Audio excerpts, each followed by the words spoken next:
Food reward system ang pinaka-effective na method ng mga trainer sa pagsasanay ng kanilang mga alaga. At ang pinaka-paboritong treat ng mga camel, ang calf manna na isang uri ng pellet na gawa sa iba't ibang klase ng halaman. So ito, vitamins pala nila ito. Hi, Jonard. Ako si Julie. Hi.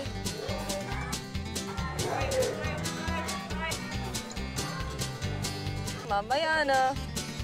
Oh, lakad. Oh. So, kailangan pala, susunod ka, ay susunod sila sa'yo. Tapos, kapag nakapasunod mo na sila, tsaka mo sila bibigyan ng pagkain. 2 linggo hanggang 2 buwan ang training ng camels. Depende rin kasi ito sa bilis nila sa pag-pick up ng commands at pag-amo sa mga tao. Ayan, si Baby Restoy. Hi, baby. My name is Bubay. Hi. Nakangalay, no? Medyo nakakangalay lang talaga. Pero tiis-tiis, pag trainer ka talaga, ganon. Mahirap kasi nakakangawit. Oo, nakataas lang yung kamay mo palagi, malapit dun sa may leg ng camel, ganyan. Tapos pag gumagalaw-galaw na siya, di mo naman pwedeng ibaba kasi once na binaba mo yung kamay mo, may chance na makawala din siya. Good boy, good boy. There's your reward. Okay, dahil parehas kayong magaling, parehas kayo nanalo, kaya parehas kayong bumod ngayon. Siyempre, Kala ko para sa talo lang yun. Ay, di, wala ka natalo eh. Kaya parehas kayo Dapat may nanalo. natalo pala sa amin. Oo, dapat nagpatalo. Heto talagang si Kuya Romel. Gusto kaming pinapahirapan.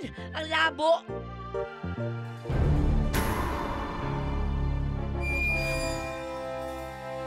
Oh, there. Ayan, there, tuloy na kuha ko.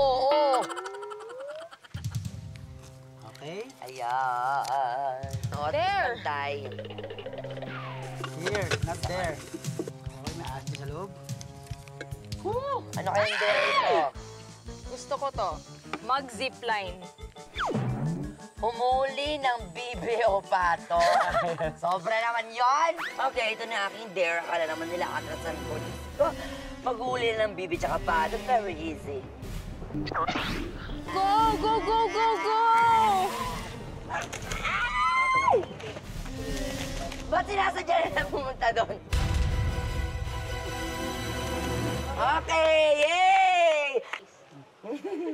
Okay, so dahil napaka-supportive ni Bubay sa akin, susuportahan niya ako mag-zipline. So sabay kami. 1, 2, 3.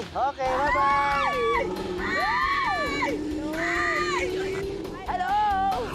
Go, Julie! Tapos na. Okay. Nasaan na si Bubay? Ano nangyari sa'yo? Let's do the next task. Ano kaya ang aming next task? Abangan po ninyo yan. Ako, para kay Kuya Resty to!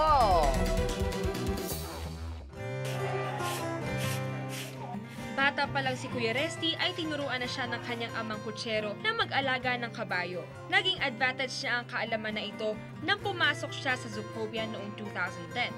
Pero kahit marami na siyang alam sa mga hayop, malaking adjustment pa rin daw ang kanyang ginawa ng camels ang kanyang inalagaan. Dalawa po yung naramdaman ko. Una, na-proud po ako. Pero pangalawa, natakot din ako. Kasi hindi ko alam kung paano yung umpisa, kung paano ko mag-train ng... Natagalan din po ako, ilang taon din bago ako mag-train. Okay, Pearl, come. Pearl. Okay, good girl.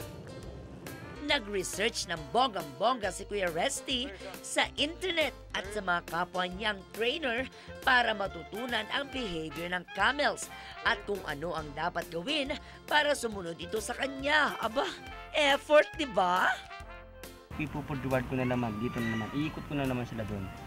O kaya yung iba naman, bibigyan ko sila ng tela. Sasanay ko sila sa tela, pinapatong ko. Hanggang na pag natanggal na yung ilang nila, ipapatong ko naman yung saddle. Okay. Konti. Ang nakakapagpasaya dito sa trabaho ko, yung nakaka-entertain ako ng bata. So, nadidiscuss ko lahat yung mga animals dito, then marami silang natututunan. So, proud naman ako sa sarili ko, meron akong natutunan. Then meron din akong natuturuan na bata na kahit hindi ako nakapagtapos ng pag-aaral.